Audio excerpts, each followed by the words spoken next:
Listo. Ok, bueno, a continuación vamos a hablar en esta clase de frenectomía labial y lingual. Entonces, lo primero que tenemos que tomar en cuenta es la anatomía de la cavidad oral.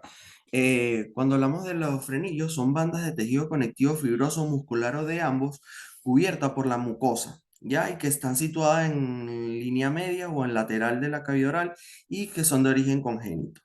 Además, los frenillos bucales se definen como bandas de tejido fibroso muscular o combinación de ambas, cuya principal función radica en mantener las estructuras de carrillo, lenguas y labios adheridos a la mucosa alveolar, a la encía y al periósteo subyacente. Entonces, lo que hace es que se limiten los movimientos de estos tejidos móviles. Entonces, dentro de la cavidad oral vamos a tener que siempre se repiten básicamente 7 frenillos, que van a ser 4 laterales, un frenillo central en el labio superior, otro en el labio inferior y uno en la lengua en línea media. Entonces serían 4 laterales y 3 en línea media.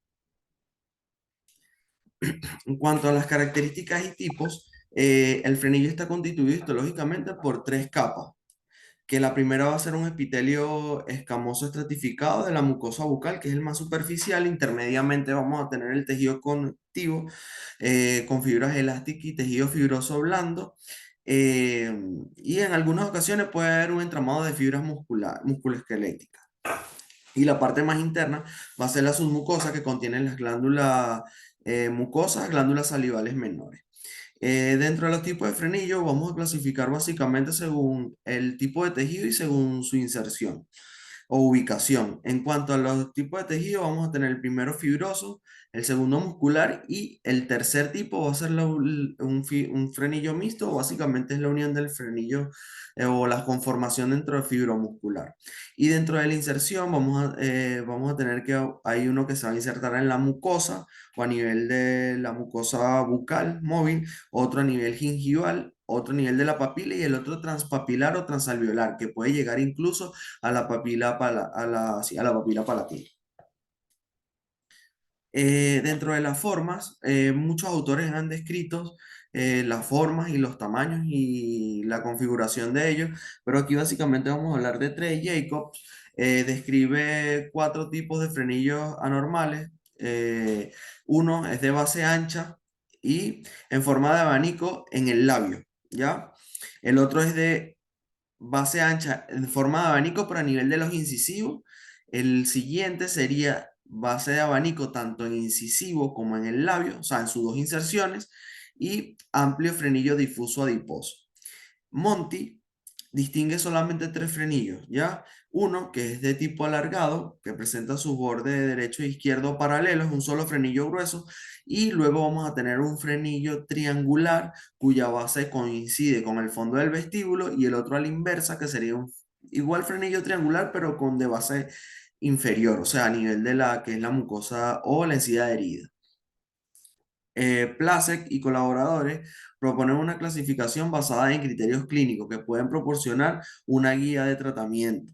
Entonces, ellos hablan primero del frenillo mucoso con inserción en la unión mucogingival, frenillo gingival con inserción en la encía adherida, frenillo papilar con inserción en la papila interincisiva y frenillo penetrante papilar con inserción en la papila interincisiva, pero que penetra hasta la papila palatina. Ya, y esto es el que más va a generar diastema. Cuanto a las características, ya las adherencias de los frenillos no suelen provocar patologías bucales, pero sin embargo, la inserción de estos en algunas estructuras, como en el periodonto de protección o el reborde alveolar, puede ocasionar desórdenes periodontales, funcionales, fonéticos y prostésicos. Perdón. Los frenillos labiales y linguales a menudo se pasan por alto en el examen bucal. No se le da, no se le toma, o sea, no se examinan tanto ya porque rara vez generan patología bucal. Pero cuando su inserción no es la mejor o no es la más adecuada, aquí nos generaría problemas, sobre todo ortodóntico, protésico, fonéticos, periodontal y estéticos, si es que el paciente tiene sonrisa alta. Dentro de los signos clínicos, para poder determinar si es que el frenillo hay que hacerle, si es que tiene una mala inserción, vamos a tener que hay un diastema entre 1 a 6 milímetros de espacio entre los incisivos centrales. El eje longitudinal del incisivo central se encuentra paralelo o son divergentes, ¿ya? Como vemos en la figura A y B son paralelos y como vemos en la figura C son divergentes, la corona de los dos incisivos centrales. En ocasiones pudiera ser que hay un frenillo en el centro, pero estas coronas son convergentes, o sea que parte con un diastema y terminan acá uniéndose, o lo más cercano posible a nivel de los ángulos incisales. Ahí podemos tomar en cuenta otra etiología que pudiera ser la presencia de algún diente supernumerario o un mesioden entre las raíces de estos dos dientes incisivos centrales. Lo otro es que podemos distinguir si el diastema es verdadero o pseudodiastema. Cuando corroboramos que está la presencia del frenillo, ahí decimos que es un diastema verdadero, o sea, generado por este frenillo. Y cuando es pseudodiastema es cuando puede ser por la presencia de otra estructura, como por ejemplo un mesioden. Eh,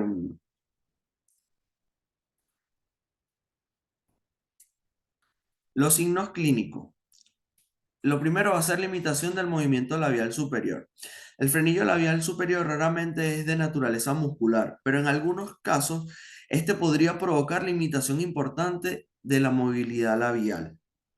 Entonces, va a generar tensiones y si la inserción es muy gingival o cerca de la encía adherida y la encía libre, pudiera causar retracciones gingivales. Lo otro es problema de la autoclisis del vestíbulo, ¿ya? Cuando el frenillo labial es raramente de naturaleza muscular, pero en algunos casos podría provocar la limitación de la movilidad labial, sobre todo cuando es muy corto. El labio corto y el mellón elevado también es producto de un frenillo labial, ¿ya? Puede ser corto, aumentado en espesor y anchura y alteraciones asociadas al sellado protésico. Esto se da más que todo cuando los pacientes eh, son edéntulos totales y necesitan ser portadoras de prótesis totales y los frenillos en algunas ocasiones interfieren en la adaptación y en la succión que se generan con las prótesis en los rebordes alveolares. Entonces, el diagnóstico se basa principalmente en la observación clínica, presencia de uno o más signos clínicos, ya podemos determinar que se encuentra un frenillo labial aberrante. Considerar la edad del paciente, lo ideal es siempre indicar esta cirugía después que tiene dentición permanente o en su efecto cuando ya han erupcionado los caninos superiores. Lo otro es signo de papila positivo, signo de Graver, que no es más que la tracción hacia superior del labio, que quede muy tenso el frenillo y observar que se genere una isquemia en la papila interdental. Ahí podríamos decir que es un test de Graver positivo. Lo otro sería tomar una radiografía, una retroalveolar entre los dos incisivos centrales para saber que no tenemos un diente o un mesioden. Y es importante tener comunicación con el ortodoncista porque en algunos casos no han salido los caninos permanentes y tampoco han erupcionado los incisivos laterales porque el frenillo generó un desplazamiento lateral de los incisivos centrales y en algunos casos se pudiera indicar la exéresis del frenillo o la reubicación de la inserción del frenillo labial superior. Dentro del tratamiento va a depender, ¿ya? En dentición temporal, por lo general es abstención. Si no han erupcionado los incisivos permanentes, abstención. Si hay erupción de los incisivos centrales, pero en este caso no pudieran salir los incisivos laterales, pudiera indicarse la cirugía. Igual esto hay que evaluarlo con el odontopediatra y con el ortodoncista. Si los incisivos centrales y laterales han erupcionado bien, tenemos que tener una conducta expectante porque quizás cuando erupcionen los caninos laterales, los caninos permanentes, en ese caso, seguramente este diastema se pudiera cerrar y normalmente la exéresis profiláctica en dentición temporal no está indicada.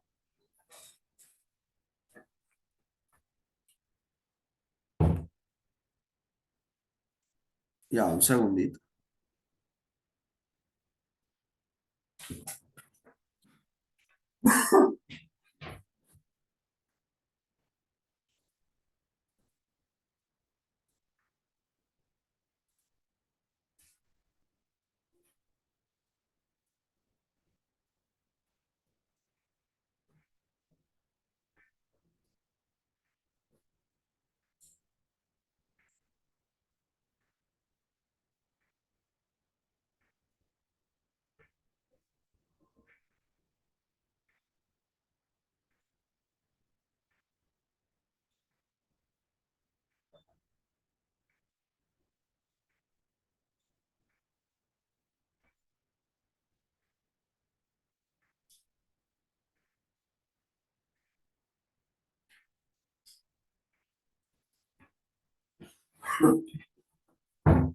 Perdón. Entonces, el frenillo labial superior en dentición definitiva, la existencia de diastemas, ¿verdad? Cuando los centrales ya están erupcionados, podemos optar. Primero, tratar de cerrarlo con ortodoncia. Si se logra, pero igual hay un test de Graver positivo, lo ideal es unir la cirugía más la ortodoncia. Eh, Esperar la erupción de los incisivos laterales e incluso los caninos es primordial para poder indicar la cirugía, y los incisivos centrales están erupcionados y no podemos erupcionar los incisivos laterales, también podemos hacer cirugía con ortodoncia. Y cuando los incisivos centrales y laterales y los caninos están erupcionados, existen diastemas, igual se indica la cirugía más ortodoncia. De acuerdo con este protocolo de tratamiento quirúrgico del frenillo labial superior, raramente está indicado antes de los 12 años. Es decir, debemos esperar que los 6 dientes anteriores estén erupcionados. En este momento, la intervención quirúrgica se indica después de valorar y descartar distintas etiologías del diastema interincisal, como pudiera ser un mesiodén o un diente que se encuentre entre los dos incisivos centrales, un quiste nasopalatino, también pudiera ser otro elemento, otra patología que pudiera causar este diastema. Entonces, eh, ahora, cuando no existe diastema, pero igual tenemos que hacer eh, la...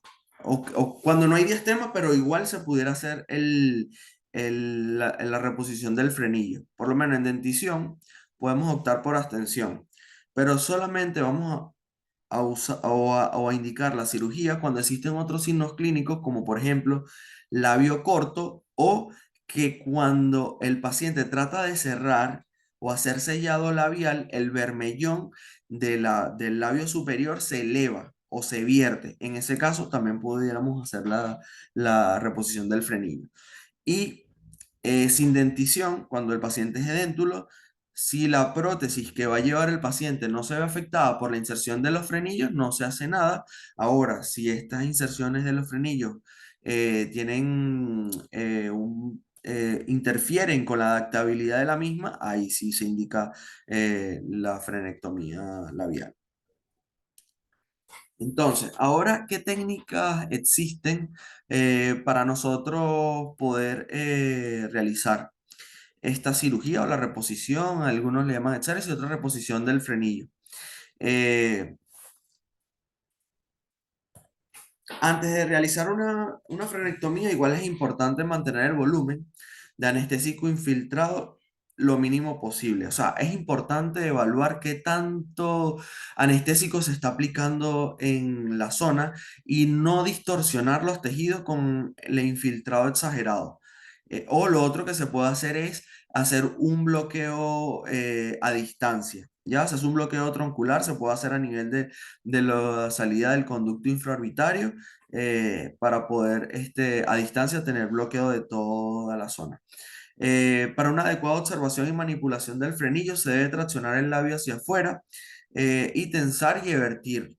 ¿Ya? En el caso del frenillo lingual se puede ayudar con un punto de sutura en la lengua. En la punta de la lengua se traza un punto de sutura y el ayudante va a poder manipular la lengua mientras hacemos las maniobras de reposición y corte de frenillo.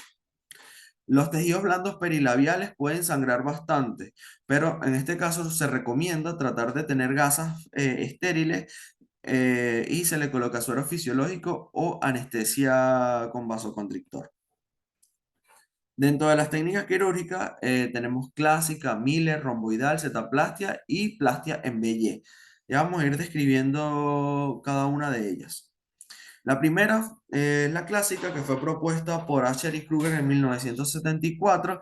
Eh, Inicialmente estaba indicada para frenillos que tenían su extensión a nivel de la papila interdental, penetraban esa zona, siempre tenían test de Graver positivo y es una técnica bastante invasiva que deja una cantidad de cicatriz que si el paciente tiene una cantidad, o sea, una cicatriz considerable, que si el paciente tiene una sonrisa gingival, pudiera estar contraindicada. Y lo otro es que es invasivo y se deja tejido óseo expuesto. Entonces, ¿cómo es esta técnica? Consiste en, primero, vertir el frenillo, o sea, hacer una tracción del labio superior para poder ver cómo está tensado el frenillo, luego hacer un losange o una técnica en rombo que vaya que involucre todo lo que es la papila interdental, que este sería el segmento que quedaría sin tejido o sin mucosa, y luego se reposicionaría hacia la parte más superior el frenillo. Eh, Luego que realizamos el losange y ya eliminamos el tejido interdental entre los incisivos centrales superiores, vamos a hacer una divulsión con tijera Roma en las extensiones musculares que van hacia la parte más superior, donde se encuentra la espina nasal, y a la parte lateral para para poder estirar y desgarrar esas fibras musculares que se encuentran en esa zona. Luego hacer puntos de sutura en el plano mucoso como en el periósteo para evitar hematomas posteriores. La segunda técnica a describir sería la técnica de Miller, donde en contraparte a esta nosotros no vamos a hacer una incisión a nivel de la zona interdental, solamente vamos a vertir el labio, hacer una incisión para separar el frenillo de la papila interdental. Luego se hace la exéresis del frenillo, se elimina toda esa zona, se hace una exposición del hueso alveolar entre los incisivos eh, y se hace una incisión vertical a nivel de los incisivos, entre los dos incisivos. La incisión se realiza de 2 a 3 milímetros cuidando el margen gingival. A partir de esta incisión se diseña una incisión horizontal para que esta incisión horizontal nos permita alargar el fondo del vestido y que el labio quede más sin tracción, quede con mayor movilidad. Eh, Se sugiere que que a este nivel se cuantifique la profundidad con una sonda entre los incisivos, ya que no debiéramos hacer esta incisión en la zona de la encía adherida porque pudiéramos exponer y pudiéramos tener recesiones. Luego se desplaza el colgajo hacia la zona interpapilar y se sutura. Se hace el manejo de la hemorragia, igual los puntos de sutura. Se trata de hacer en plano profundo para poder tomar el plano mucoso y el plano periósteo y evitar hematomas a posteriores. Luego tenemos otra técnica que es muy parecida a la anterior, solamente con una incisión que va a ser y que se va a tomar en cuenta eh, el pinzamiento de ambos extremos del frenillo labial. ¿Ya? Uno va a ser en la parte más superior, protegiendo lo que es el labio, y otro hacia la parte inferior, protegiendo lo que es la encía adherida. En este punto se toma con una pinza y se realiza una incisión, se realiza una incisión horizontal haciendo la diéresis de todo lo que es el tejido tomado por la pinza y luego vamos a hacer una diéresis roma en profundidad para poder ir divulsionando todo lo que es el tejido submucoso. Luego hacemos puntos de sutura libre de tensión en ambos lados de la herida. Una vez que nosotros realizamos esta incisión, se va a generar un rombo y por eso se habla de que es una técnica de forma romboidal.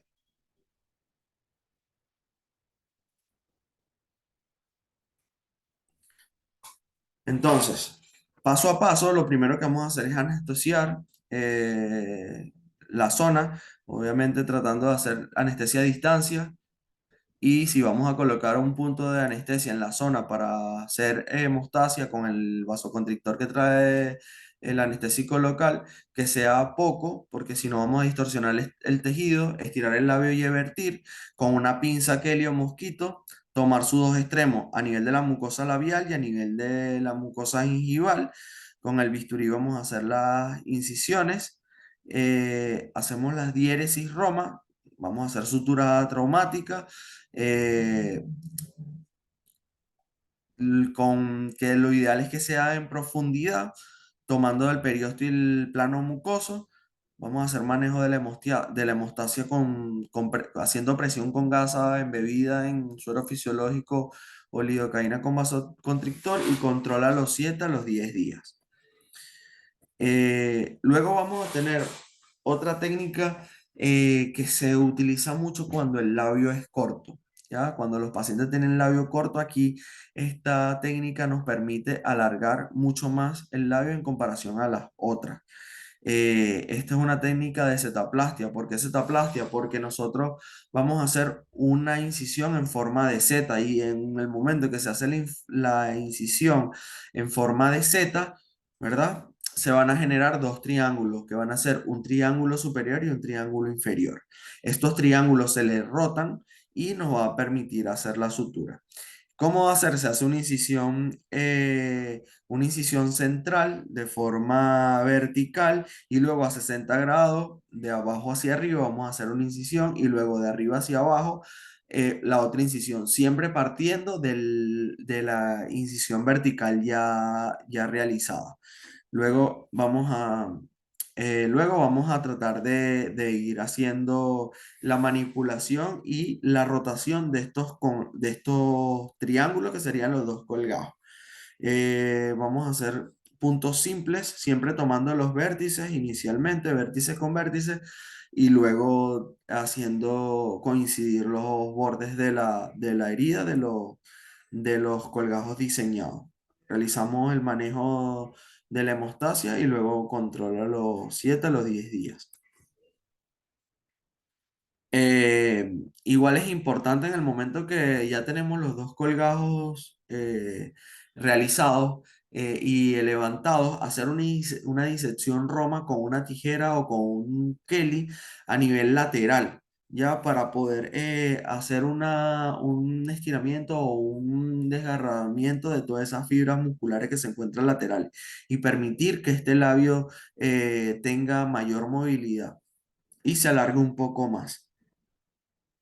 Aquí podemos observar la técnica de un paciente donde hicieron una incisión vertical, luego de abajo hacia arriba en 60 grados, partiendo desde la incisión vertical, se hace la incisión a 60 grados y luego partiendo del vértice superior de la incisión vertical se realiza de arriba hacia abajo en 60 grados la otra incisión lateral. Esto nos va a permitir el desplazamiento de los dos colgajos. Se toma un punto de sutura en este vértice, un punto de sutura en este vértice y luego se hacen los puntos simples para terminar con la cirugía. ¿Ya? Y por último vamos a tener una plastia en B. Está indicada mayormente en pacientes edéntulos y eh, se hace cuando los frenillos son muy gruesos, con una amplia inserción en la cara labial y que nos permite una profundización del fornix vestibular. Entonces, implica una cicatrización por segunda intención, lo que puede conllevar un mayor confort del paciente comparado con las técnicas anteriores. Se lleva a cabo mediante dos incisiones a ambos lados de la base del frenillo para luego realizar una divulsión que termine generando una herida triangular con el propósito, que digo, con la exposición del periósteo. Entonces, se ubica el primer punto de sutura en la parte más alta, cerca de la espina nasal, e involucrando el periósteo con el fin de estabilizar la base de la herida, dejando que cicatrice por segunda intención. Aquí podemos observar lo que es la BY. Se hace una incisión lateral partiendo de lo que es el frenillo, de la porción más longitudinal del frenillo, a nivel de la inserción papilar o la inserción gingival. Se realizan dos incisiones laterales y luego se realiza una sutura a nivel de la espina nasal para realizar esta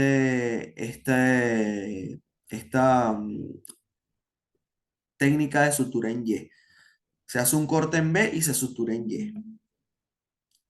Y esas serían las técnicas a usar para poder reposicionar la inserción del frenillo y eliminar tejido en esa zona. Ahora, existen otros frenillos que también pudieran generar problemas de otra índole, como es problema a la articulación de palabras o a la deglución, y ese sería el frenillo lingual.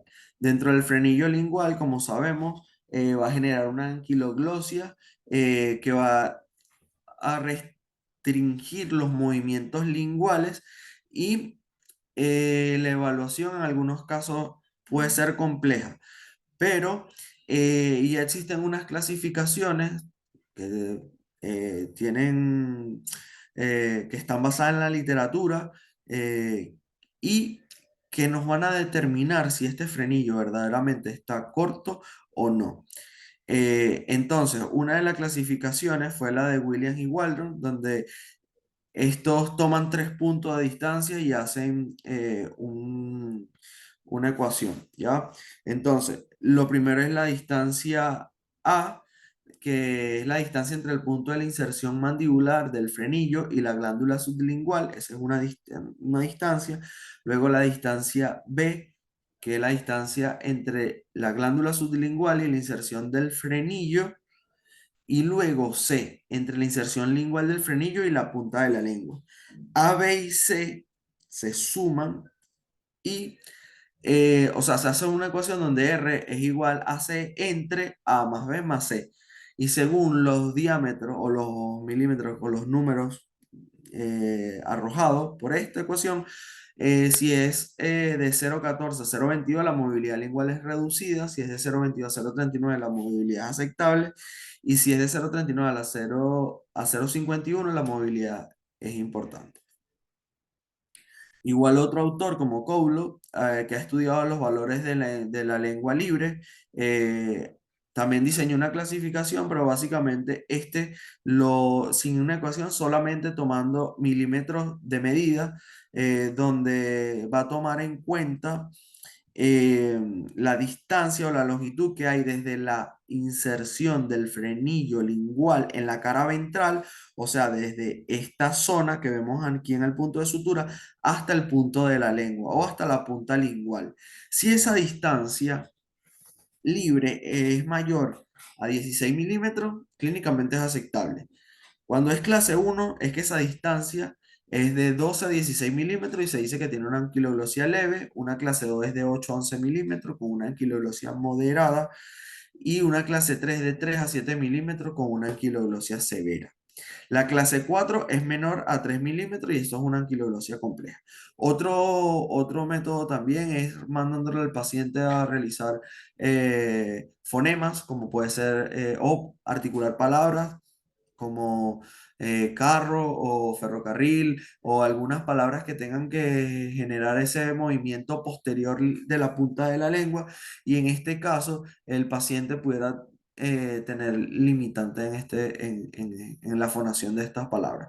Ahora, es importante también oír de la mano con un fonoaudiólogo, porque recordemos que si un paciente tiene un frenillo corto y aprendió a hablar de una manera, colocando la lengua en una posición inadecuada, en el momento que se corte el frenillo, él no va a llevar la lengua a la posición donde debe colocarla para realizar una buena fonación de la palabra, una buena articulación de la palabra, porque él ya aprendió a decir esa palabra de una mala manera. Entonces, ahí es donde el fonoaudiólogo hace una reeducación de la movilidad lingual a la hora de la articulación de ese tipo de palabras. Entonces, el diagnóstico se basa principalmente en la observación clínica, presencia de uno o más signos clínicos, si si se forma esta anatomía, que es la forma de corazón o de aleta, también le llaman, considerar la edad del paciente, es importante ir de la mano con el fonoaudiólogo, ver las úlceras traumáticas que se generan a nivel lingual, sobre todo por el traumatismo entre los incisivos centrales inferiores y la patología periodontal cuando la inserción de este frenillo está muy cerca de la encía libre de, lo, de la encía libre lingual de los incisivos centrales inferiores. Entonces, para la técnica quirúrgica es importante tener en cuenta la anatomía, ¿ya? La anatomía de todo lo que es la cavidad bucal. Recordemos que en esta zona tenemos una gran vascularidad y, bueno, pudiera sangrar bastante. Ver la apertura bucal que sea adecuada. Ver o sea, conocer por dónde viene la inervación del piso de la boca y el vientre lingual. Recordemos que aunque es profunda, si hacemos cortes a nivel muscular, pudiéramos lacerar estos nervios, incluso más que nervios, pudiéramos lacerar una arteria o una vena, ver el conducto de Wharton, eh, que es el conducto o excretor de la glándula submaxilar o submandibular, mejor dicho, y el conducto o la salida de los conductos de la glándula sublingual. Es importante proteger todas estas estructuras, porque si nosotros las laceramos, pudiéramos generar otra patología. Entonces, ¿qué es lo primero que tenemos que hacer? Realizar un bloqueo anestésico, ¿ya? Donde vamos a hacer el bloqueo del nervio lingual a nivel del piso de boca. Luego se hace un punto de sutura a nivel de la punta de la lengua para poder tener una tracción de la misma y tratar de que el paciente no haga movimientos de la lengua.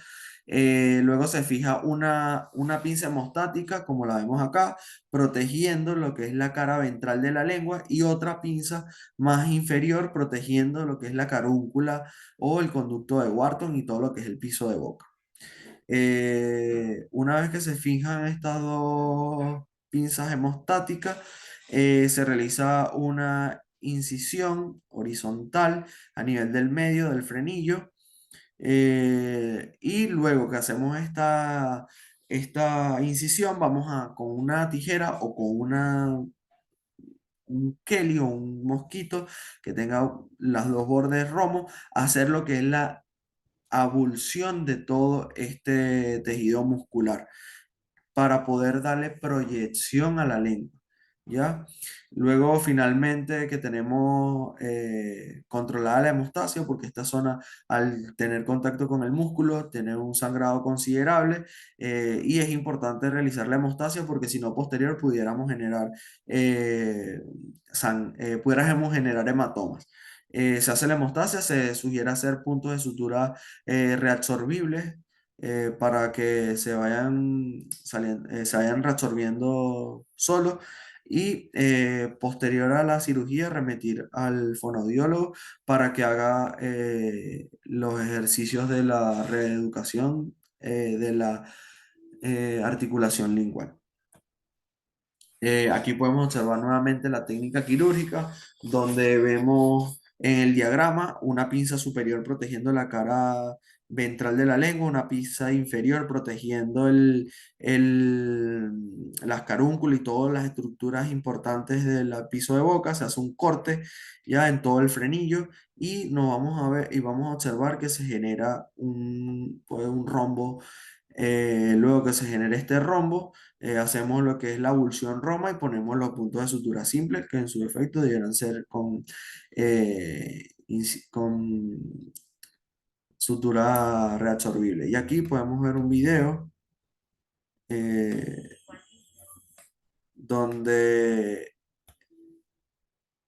en este caso se hace con una cánula de Petit, donde protegen la cara ventral de la lengua. No hizo falta porque manejan el tejido y no hizo falta la protección de las carúnculas. Y con un electrobisturí van haciendo el corte. El beneficio de usar el electrobisturí con el corte frío con bisturí es que hace una coagulación en el momento que corta.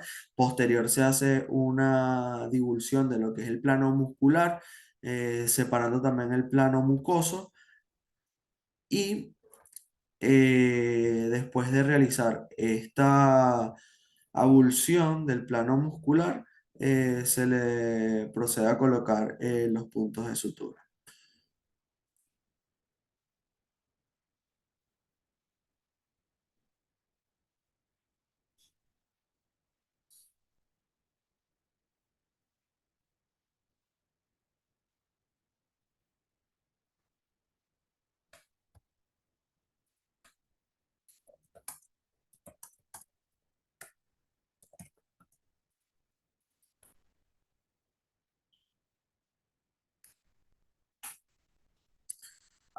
Y esta sería toda la clase de frenectomía labial.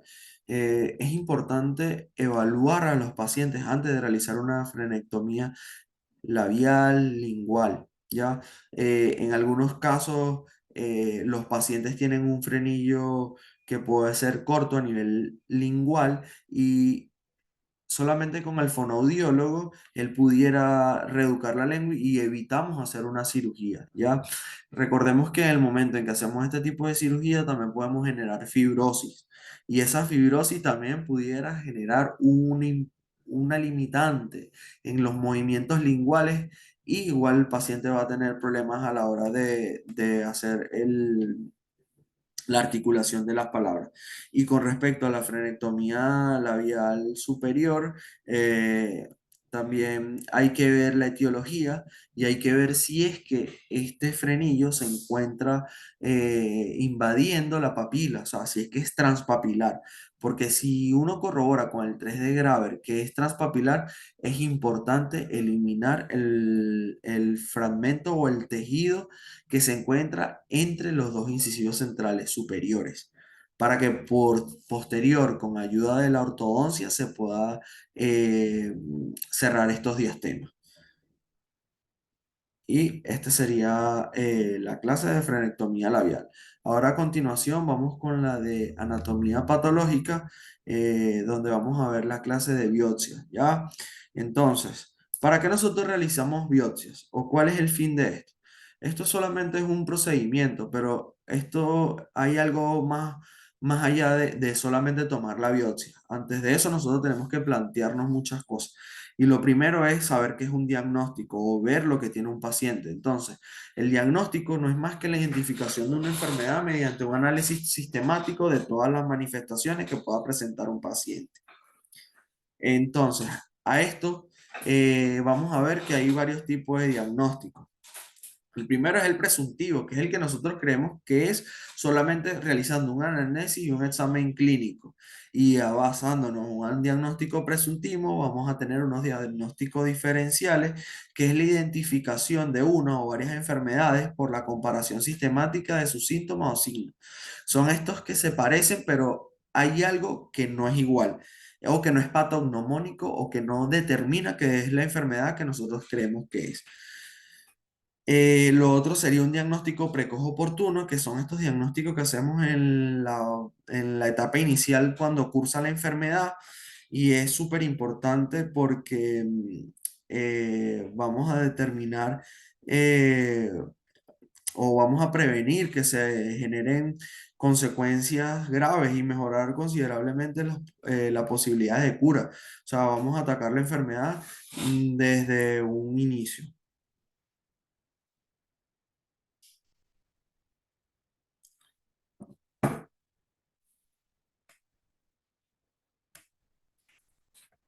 Entonces, los diagnósticos diferenciales. El diagnóstico diferencial de una lesión de la mucosa oral es primordial para el tratamiento correcto de los pacientes. Eh, entonces, es un proceso cognitivo de aplicación de lógica y conocimiento en una serie de decisiones paso a paso para crear una lista de posibles diagnósticos.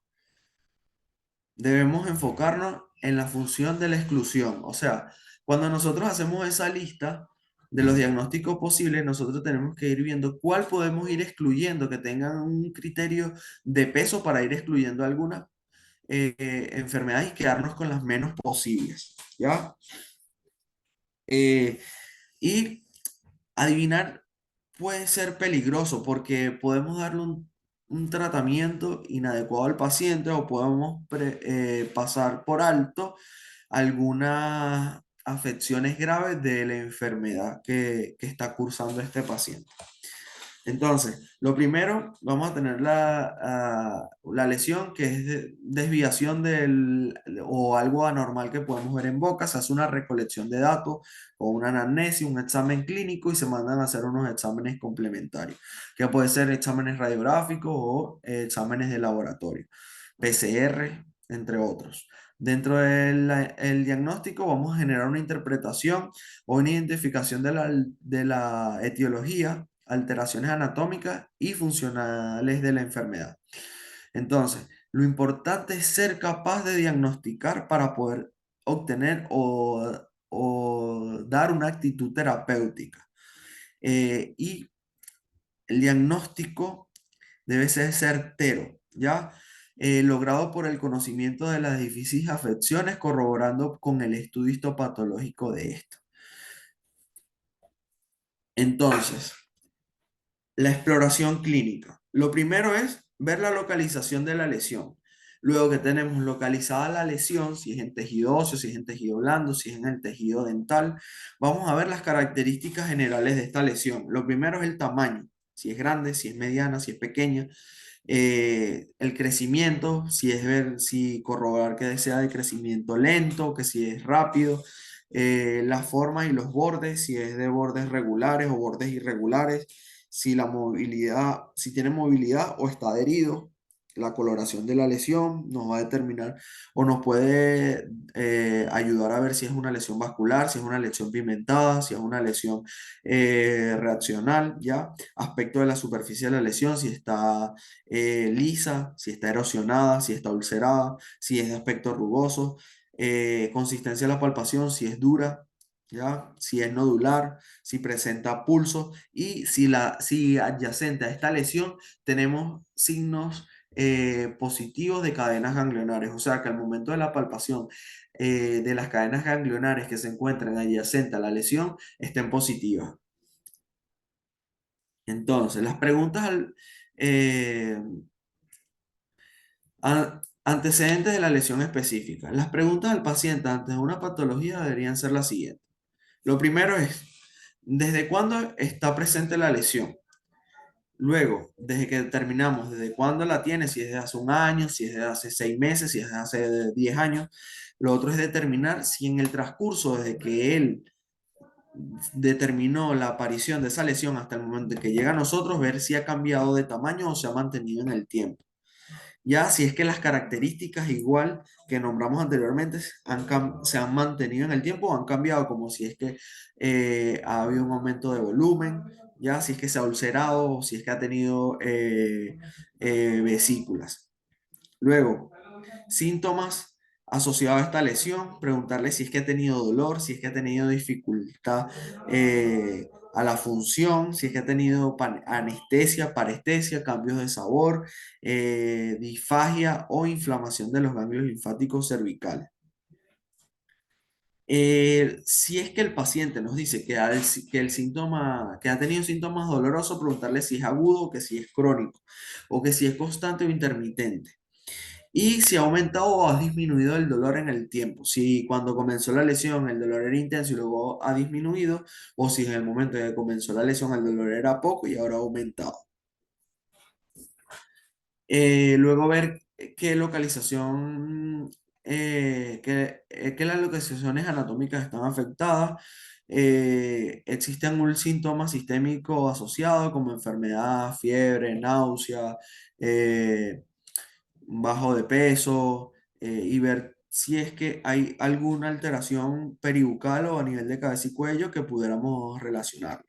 Y si existe algún acontecimiento concreto relacionado, cuándo comenzó la lesión, por ejemplo, si es que recibió un golpe, un traumatismo, exposición a toxina o algún alérgeno, o si es que estuvo en un país extranjero, o ver estas características que el paciente nos pueda decir que él cree que pudiera haber estado relacionado con el inicio de la lesión. Entonces, factores que van a influir en el éxito del diagnóstico. Uno, lo primero es tener calma y esperar a tener todos los antecedentes y elementos de juicio necesarios antes de emitir un diagnóstico. Reunir el mayor número de datos que sean de interés para esclarecer la naturaleza de la enfermedad. Luego, tener todo esto, aplicar psicología para efectuar la anamnesis, ganarse la confianza del paciente y que él nos brinde la mayor información posible. Tener conocimiento aparte de patología oral y de todo, y radiología e interpretación de los exámenes de laboratorio e integrar todo lo que el paciente nos dijo para poder determinar un diagnóstico. Eh, entonces, el material que llega a anatomía patológica y los informes escritos correspondientes tienen que ser archivados y guardados por un menor tiempo prudente, a lo menos 5 años. Aunque la legislación actual en algunos casos dice que hasta 15 años debería de reservarse la ficha clínica. Entonces, método de estudio. Lo primero que vamos a tener es el examen macroscópico, que es el examen que nosotros hacemos con la inspección visual, donde vamos a ver la muestra. Nos permite orientar el diagnóstico, la toma de muestra para el proceso y elegir la técnica de diagnóstico. Aquí vamos a ver el tamaño, ver dónde, en qué zona está y ver las características. Luego que realizamos la biopsia, mandamos a examen microscópico, donde el patólogo bucal, por lo general lo hacen con tinción de hematoxilina eosina o incluso pudieran hacer con otras tinciones como rojo Congo para ver eh, otro tipo o diagnosticar otro tipo de células, ver otro tipo de células. Entonces, métodos para obtener una muestra. Esto ya sería la biopsia. Entonces tenemos una clasificación que puede ser según la técnica o según el momento a realizar. Según la técnica tenemos excisional, incisional, por punción de aguja fina, con trefina para lesiones óseas, con biopsia punch, por curetaje, por aspiración. Y según el momento, preoperatorio, cuando las lesiones son grandes, se hace una preoperatoria, una biopsia pequeña, donde se saca un segmento de esta lesión, se manda a estudiar y vamos ya con nociones de lo que pueda haber en esa zona o la lesión que está en el paciente, la patología instaurada. Dos, intraoperatorio, son biopsias que se realizan en el momento en que estamos haciendo la cirugía, y postoperatoria es en el momento realizamos la cirugía, realizamos la eliminación completa de todo el tumor o la lesión y se manda a un estudio histopatológico. Entonces, la biopsia es un examen auxiliar complementario importante y determinante en el momento de hacer un diagnóstico definitivo. Entonces, un procedimiento quirúrgico que abarca la remoción y examen de un tejido desde su organismo vivo con finalidad de realizar un examen microscopio y formular un diagnóstico. Esto ayuda al clínico a correlacionar sus observaciones y confirmar el diagnóstico. Precede y determina la actitud terapéutica y vale un diagnóstico siempre urgente.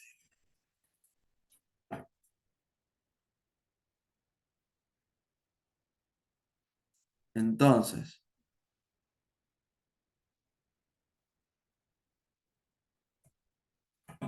Indicaciones.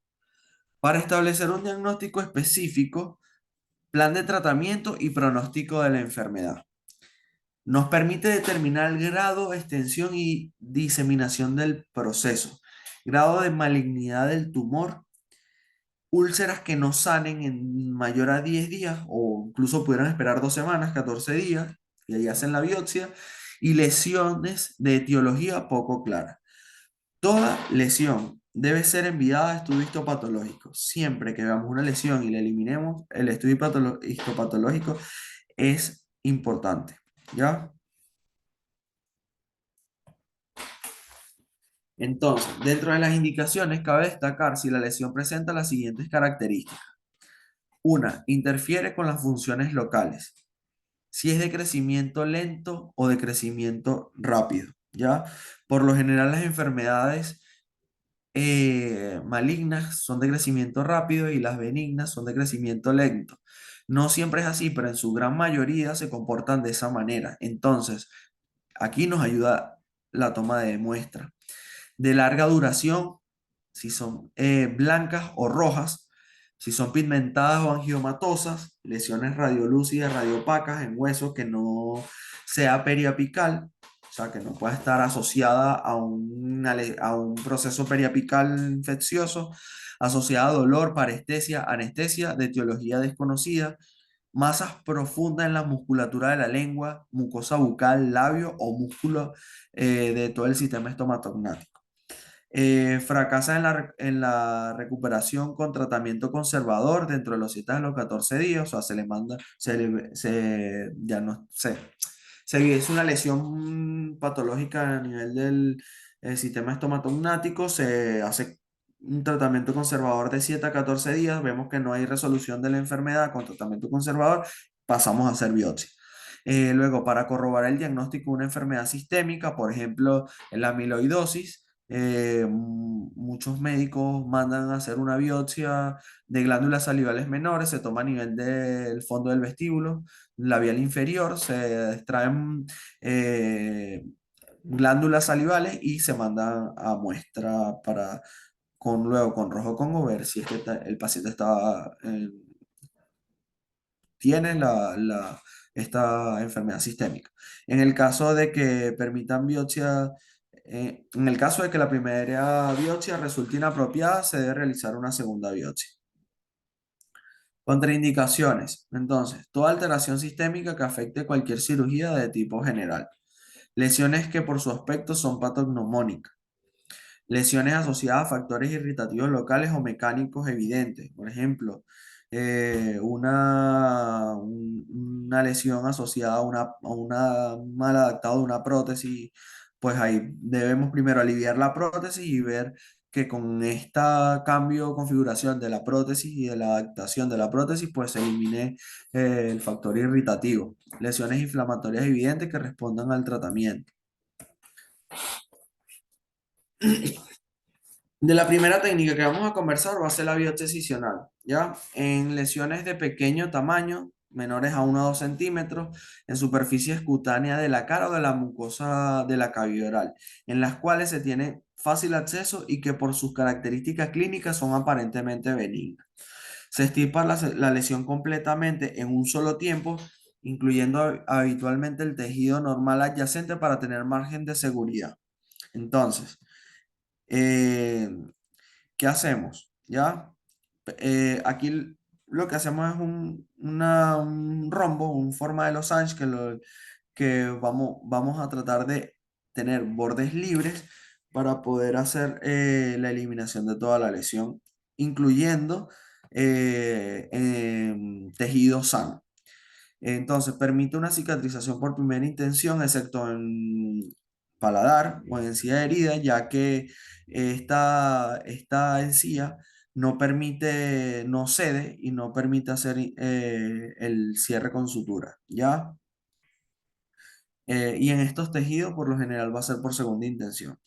Y técnicamente sencilla, da buenos resultados estéticos debido a que la incisión idealmente debe seguir las líneas de tensión y fuerza. O sea, si la diseñas bien, vas a tener una cicatrización favorable. Eh,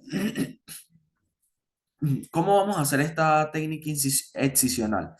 Lo primero es que vamos a hacer va a ser de forma elíptica, donde vamos a tener 5 milímetros a cada lado de la lesión, ¿ya? De seguridad, y vamos a hacer una incisión en forma de rombo, pero en profundidad va a tener que ser en forma de V, que podamos extraer en profundidad tanto la lesión como abarcar también tejido sano, para corroborar de que que no estemos dejando lesión en el lecho quirúrgico.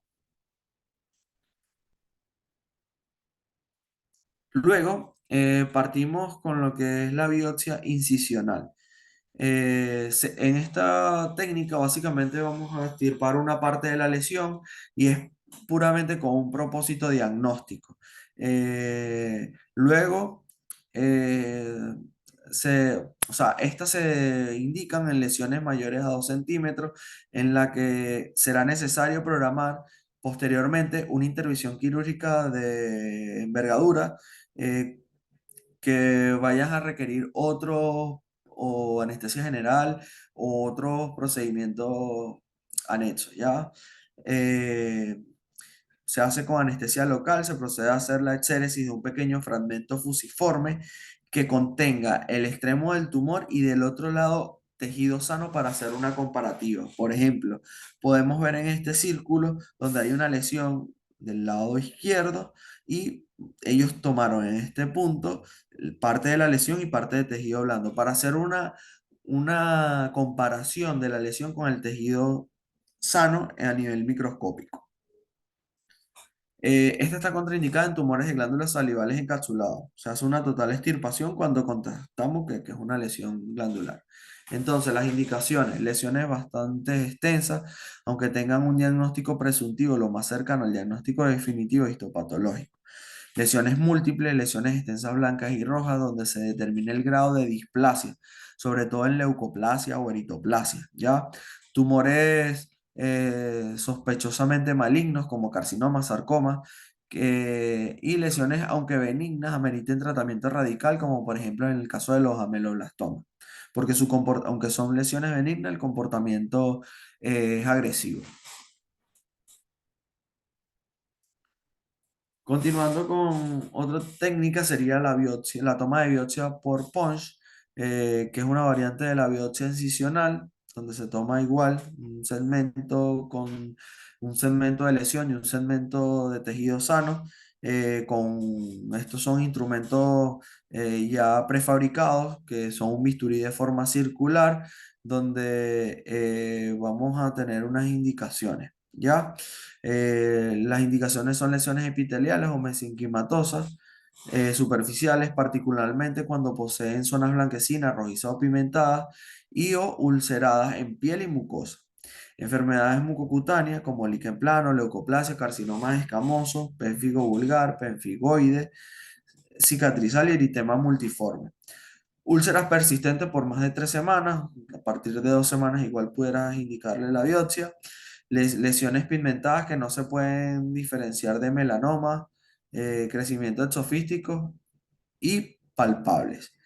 ¿Cómo es esta técnica? Vamos a tomar con el dedo índice y el dedo pulgar eh, la lesión, vamos a estirar el fragmento al cual queremos tomar la biopsia, luego vamos con el bisturí circular, vamos a vamos a contraponer el borde cortante hasta introducir completamente y que cubra todo lo que es el fragmento metálico, se hace un giro en su propio eje completamente y luego vamos a hacer un desplazamiento del dispositivo hacia lateral, como vemos en la figura B, donde en ese desplazamiento lateral vamos a poder realizar la extracción de ese tejido o del tejido en cuestión.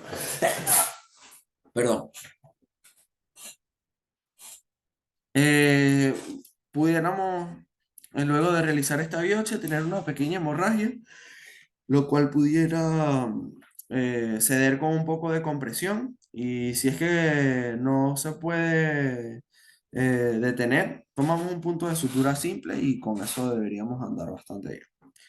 Otro tipo de biopsia es la biopsia shape, que no es más que como un tipo de afeitado donde tratamos de extraer la parte más superficial de la piel y de esa lesión se hace coloco con un bisturí de forma paralela y más que todo se hace en piel. Otro tipo de biopsia se hace a nivel de tejido óseo, como podemos ver en esta radiografía donde hay un quiste, pues, o sea, se logra divisar que aparentemente es un quiste por la imagen eh, observada, ¿ya? Se hace con este tipo de dispositivos, se llaman trocker. Estos trocker se introducen a nivel de la lesión y luego se extrae contenido. Este trocker aspira contenido que se encuentra dentro de esta lesión y luego se manda a estudio histopatológico. Otra biopsia importante es la biopsia intraoperatoria por congelación. Se hace básicamente cuando los tumores tienen o se cree que el tumor en cuestión tiene un comportamiento maligno y donde podemos ver el tipo de células que se puede presentar en este tipo de tumor. ¿Ya? Esto se hace en el momento transoperatorio, se toma un fragmento de la lesión, se lleva a congelación y en este mismo momento el patólogo puede ver y diagnosticar o ayudar en el diagnóstico con la visualización de los tipos de células que logran ver en la muestra. Entonces, requisitos para la obtención de una buena muestra de tejido. Asepsia, lo primero es que la zona esté limpia. Anestesia troncular o en corona. Lo importante es infiltrar pero alejado a la zona, porque cuando infiltramos la lesión podemos hacer unos cambios cambio de la configuración de las células, ¿ya? Lo otro es tener un instrumental adecuado, buena elección del fragmento y orientación de la cuña. El material debe conservar su morfología después de la extracción, no debe ser traumatizado, ni comprimido, ni pinzado o secado con gas. La zona a elegir debe ser lo más representativa de la lesión, depositar en fijador. Este fijador debería ser formaldehído al 10%. Importante que antes de volver a la atención del paciente coloque una gasa sobre el tejido donde se realizó la biopsia y preocúpese de que la muestra quede completamente sumergida en formol. Finalmente cierre el frasco. Finalmente cierre la herida. Una vez esto, no se olvide de rotular el recipiente, colocarle nombre, root del paciente, fecha, tipo de lesión, tipo de diagnóstico que cree que es y se manda al estudio. Luego el instrumental que debemos tener, jeringas, agujas convencionales, hoja con mango de bisturí 15, hoja 15 con mango de bisturí, pinza, de lo posible que sea Adson, separadores, que puede ser de Minnesota, Faravel, cánula de aspiración, impresos los datos del laboratorio, portaaguja, tijera de sutura, cánulas y puntas de aspiración, gasas estériles, jeringa de irrigación con suero fisiológico al 0,9%, contenedor apropiado para la muestra con tapón etiquetado con formol o formaldehído al 10%. Eh, Opcional pinza o punch. Entonces, estos son los datos importantes que debemos mandarle al patólogo para que él pueda realizar o que pueda ayudarnos en el diagnóstico. Lo primero es nombre, teléfono y dirección del paciente. ¿Qué digo? Del remitente, que en este caso sería el clínico. Datos de la afiliación del paciente, fecha de nacimiento del paciente, número de historia, fecha de realización de la biopsia, localización, resumen clínico, lo que nosotros vimos, características de todo lo que es la lesión, biopsias previas si es que hubo y diagnóstico presuntivo, que es lo que nosotros creemos que el paciente presenta. Entonces, para llegar a un éxito, ya del diagnóstico histopatológico va a depender de cuatro factores. Uno, al momento y a la forma en que se toma la muestra. Dos, la manera en que se fija y se remite al laboratorio. Tres, la calidad del procesamiento de la muestra. Cuatro, la experiencia y conocimiento del patólogo. Todas estas son importantes. La tres depende del que toma la muestra y la cuatro ya depende de quién procesa la muestra.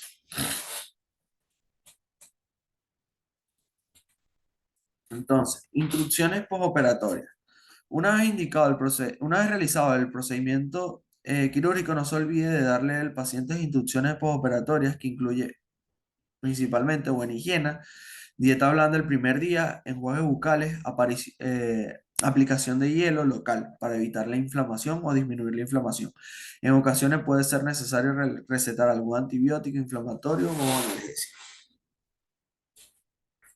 Entonces, el informe histopatológico, mandamos el examen microscópico para poder determinar el diagnóstico y esto van a ser, es como un ejemplo de lo que es el recipiente en el cual debemos enviar la muestra al estudio histopatológico. Entonces, ¿quieres enviarme un estudio de biopsia? Eh, Aquí son, ¿qué debemos nosotros tener en cuenta para enviar un estudio histopatológico o estudio histopatológico? Entonces, uno, utilizar primero un envase plástico transparente con tapa de rosca, tamaño adecuado para colocar la muestra. O sea, debe tener unas dimensiones adecuadas porque recuerden que el fragmento debe quedar sumergido en formaldehído. Dos, colocar la muestra o las muestras en una bolsa plástica, o sea, el contenedor, colocarlo dentro de una bolsa plástica. Colocar la solicitud del estudio en una bolsa aparte, documentar claramente los antecedentes del paciente, utilizar formaldehído como fijador al 10%, no refrigerar, no comprimir ni lacerar el material biopsiado. La sangre y estos restos de material deben ser retirados con el suero fisiológico. Una vez que nosotros tenemos el fragmento que vamos a enviar a realizar el estudio histopatológico, este lo debemos sumergir en suero fisiológico para eliminar todos los excesos de restos hemáticos que pueda contener.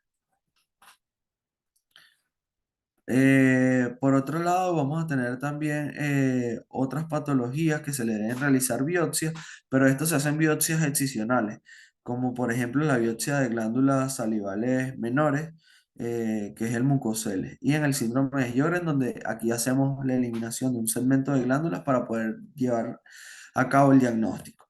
Entonces, dentro del mucoceles, eh, o vamos a tener que existen un fenómeno de extravasación mucoso, que esto es más que todo por un trauma, donde podemos ver en este dibujo que está a la izquierda de la pantalla, donde hay una fractura o hay una ruptura del conducto excretor de esta glándula. Entonces va a haber una liberación de mucina al espacio, o al espacio o al epitelio, ¿ya? Eh, y esto es un fenómeno de extravasación mucoso, ¿ya?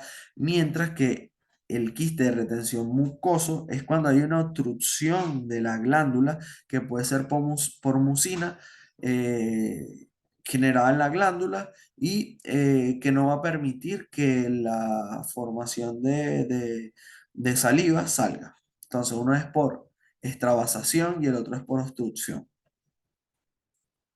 Entonces, lo que tenemos que delimitar es la lesión. Vamos a hacer una incisión en forma de rombo, ¿ya? Vamos a hacer una disección hacia los laterales de la lesión con bordes romos, cuidadosamente, para evitar romper lo que es la membrana del mucocele. Eh, Luego vamos a hacer la eliminación de este mucocele y va a quedar el lecho quirúrgico donde se va a ver en el fondo el plano muscular. Se hace los puntos de sutura, que puede ser con seda o incluso con monofilamentos nylon, o en su defecto algunos eh, clínicos usan ácido poliglicólico. Y luego vemos eh, luego vemos el cierre lineal de la toma de muestra. A continuación podemos ver un mucosel igual donde se hace un pinzado de la misma y se hace una incisión. Esta vez se hizo una incisión longitudinal encima de lo que es la lesión y se hace una disección roma, ¿ya? y por medio de presión se va haciendo la extracción o la liberación de este mucosele. En algunos casos se encuentran en planos musculares más profundos, donde no solamente hay que hacer la eliminación o sea, hay que hacer un corte en la mucosa, sino también en el plano muscular para poder hacer la exéresis del quiste o del mucosal. Y aquí podemos ver uno que se encontraba en un plano profundo. Histopatológicamente, eh, podemos ver en la parte central el cúmulo de mucina. Va a haber aumento de lo que es del tamaño de las células y se ve un lumen en el centro de, de esta lesión. Va a tener una cápsula, ¿ya? Por otro lado, tenemos un síndrome de Sjögren, que no es más que una enfermedad sistémica que tiene manifestaciones a nivel de las glándulas salivales, ¿ya? Entonces, es una enfermedad crónica autoinmune, inflamatoria, que afecta a los mismos asinos glandulares. También afecta a órganos, articulaciones, piel, pulmones, vías aéreas, riñones, sistema nervioso central, glándulas lagrimales, salivales y como consecuencia vamos a tener sequedad de ojo y boca. Son los principales síntomas que vamos a observar nosotros ya en nuestro campo. Luego cansancio, fatiga, dolor articular y puede acompañarse de artritis. Entonces, también está asociado a múltiples enfermedades sistémicas, como puede ser artritis reumatoide, tiroiditis, lupus eritematoso sistémico, dermatitis herpetiforme, vasculitis, miastenias gravis, esclerodermias, pénfigo, granulonefritis membranosa, líquen plano. Vamos a tener también unos síntomas oculares, ¿ya? Y síntomas bucales. Dentro de los síntomas oculares van a tener respuesta positiva en estas preguntas que le vamos a realizar. Uno nota la sequedad de los ojos desde hace más de 3 meses, tiene sensación de arenilla en el ojo y utiliza lágrimas artificiales más de 3 veces al día. Con que salgan positivas estas, ya nosotros podemos determinar o sea, conjunto con los otros síntomas, podemos determinar que cursa con Sjögren, ¿ya? Otra vez a nivel bucal, si tiene sensación de boca seca por más de 3 meses, si ha notado aumento de volumen o inflamación, hinchazón en las glándulas salivales, necesidad de tomar agua para poder masticar, tragar la comida sólida. Ahora vamos a tener un signo positivos, que son unos test, que es como el test de Smisser, que esto lo realiza el oftalmólogo. Prueba de colorante rosa de Bengala. Y a nivel bucal, como clínico, nosotros tenemos que hacer biopsia de las glándulas salivales menores, donde si hay presencia en focos mayor a 50 células en 4 milímetros cuadrados, podemos decir que es positivo, y afectación de las glándulas salivales. Eh, Positividad en algunas de las siguientes pruebas, como es escintigrafía salival, cialografía parotidia, que va a mostrar una cialectasis difusa o una cialometría con unas tasas salivales en reposo menor a 1,5 en 15 ml en 15 minutos. Y si da positivos a los anticuerpos anti-ROI y anti-LA. Dentro de la histopatología vamos a tener lesiones linfoepiteliales benignas con presencia de linfocitos, un infiltrado de linfocitos B y linfocitos T. Recordemos que hace un patrón destructivo y aumenta el número de linfocitos. eh, o sea, que al aumentar el número de linfocitos va a haber aumento de la destrucción del tejido. Va a haber una formación de islotes, que son células mioepiteliales periductuales que sufren hiperplasia formando islotes sin luz. O sea, son células que se forman a la periferia del ducto, ¿ya? Entonces, la biopsia de las glándulas menores, el labio inferior, las unidades tomadas se notan de 6 a 8 lobulillos en 8 milímetros cúbicos al cuadrado. Es- Se recuentan los cúmulos linfocitarios en la muestra y si esto supera el tejido glandular normal, el diagnóstico es positivo.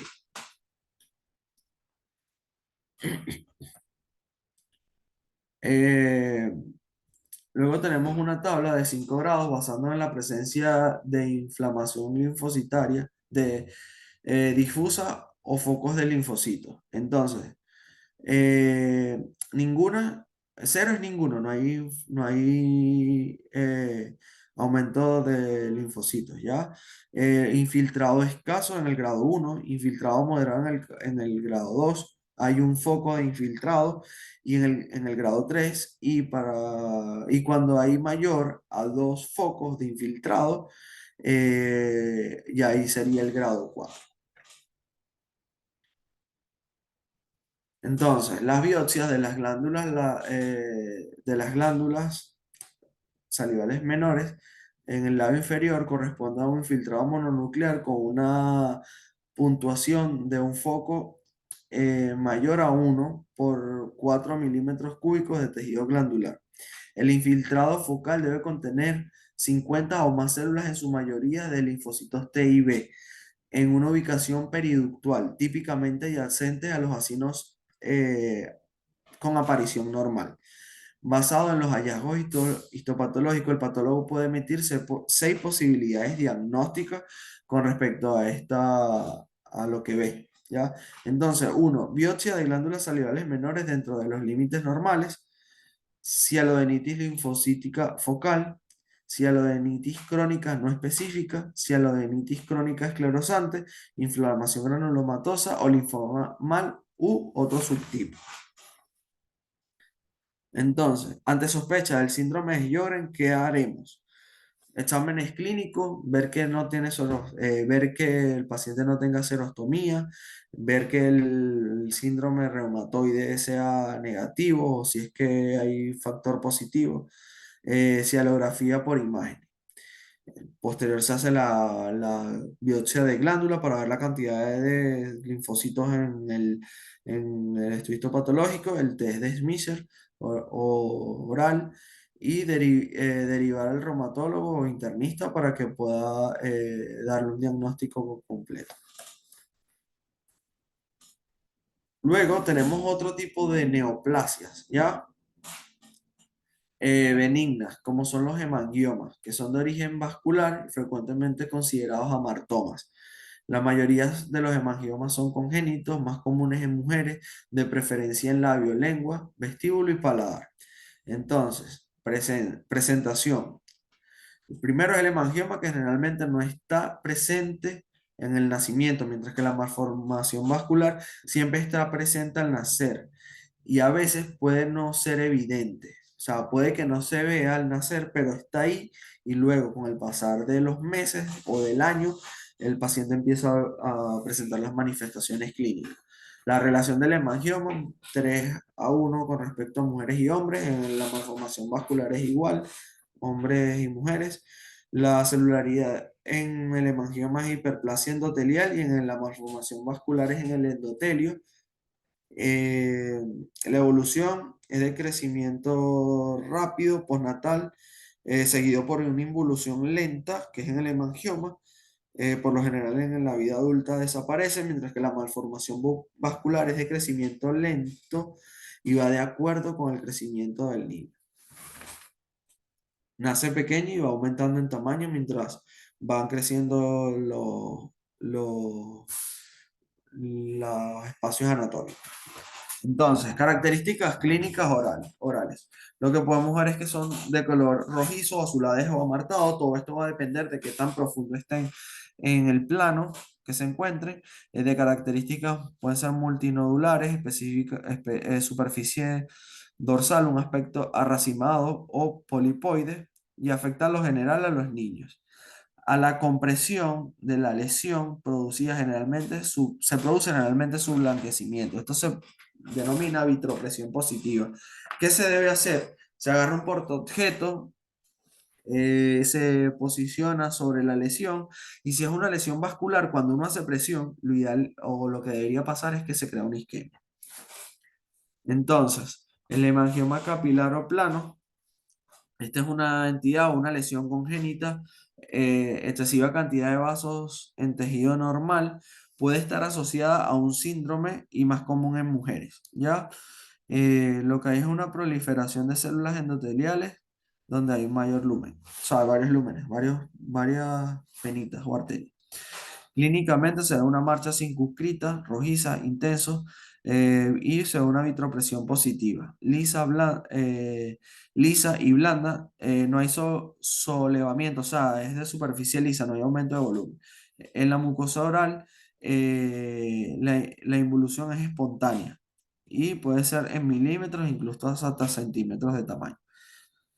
Histopatológicamente se ve una proliferación benigna, no encapsulada, de numerosos y pequeños conductos vasculares reducidos de calibre, revestidos por una sola capa de células endoteliales.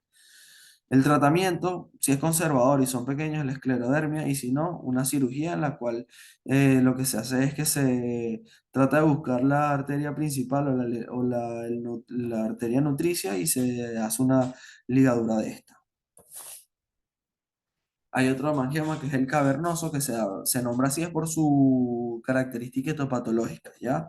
Es una lesión congénita que a veces aparece después del nacimiento, frecuentemente en piel y es de grandes dimensiones. Clínicamente, en cualquier zona de la mucosa oral, tamaño variable, la superficie es lobulada, masas esponjosas rojo azulado, solevado, o sea, aumento de tamaño sobre la superficie y vitropresión positiva. Histopatológicamente, estructuras vasculares que se disponen en amplios espacios de paredes delgadas, llenas de sangre y revestidas por células endoteliales planas, donde pueden observarse trombos. El epitelio que las recubre generalmente es normal.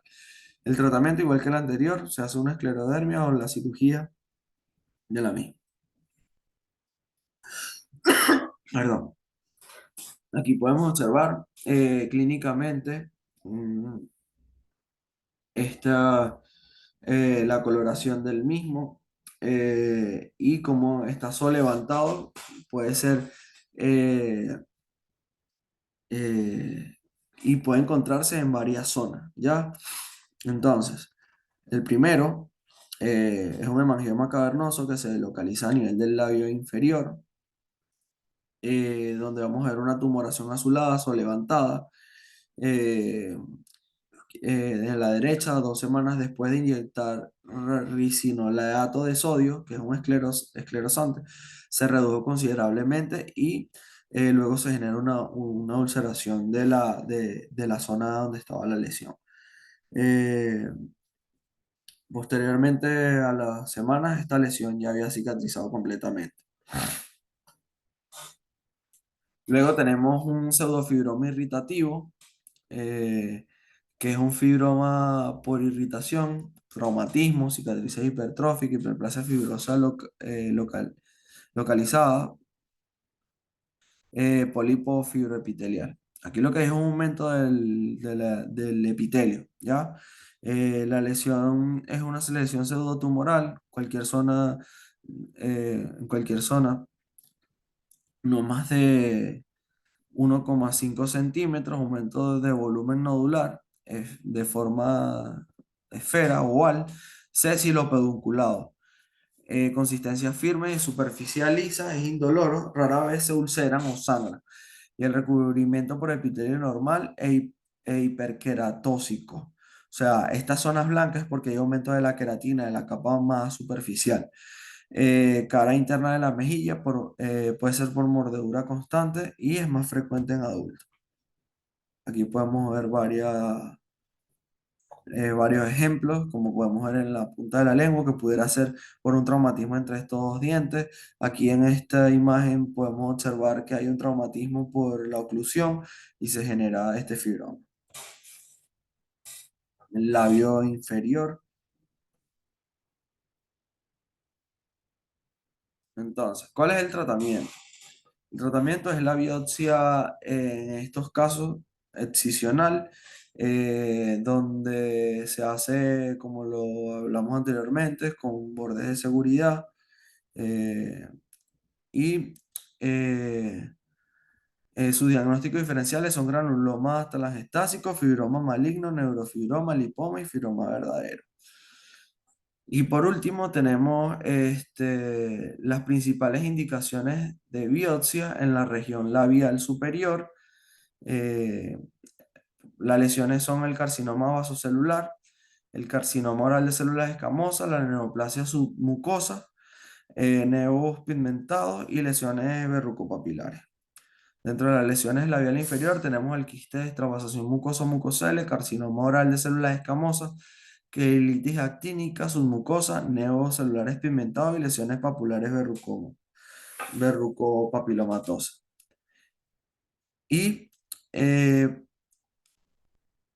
dentro de las patologías que comprometen el labio o a los labios, tenemos enfermedades infecciosas, alteraciones de las glándulas salivales, neoplasias benignas o malignas, ¿ya? Lesiones pigmentadas y vasculares, lesiones potencialmente malignas, lesiones autoinmunes, lesiones reaccionales, manifestaciones de enfermedades sistémicas o sindrómicas. Esto sería todo lo que es el, la clase de hoy de biopsia, ¿ya? Y estaríamos. Perfecto. Entonces damos por concluida la clase, Doc. Le agradezco su compañía y ya nos podemos desconectar. ¿Ya?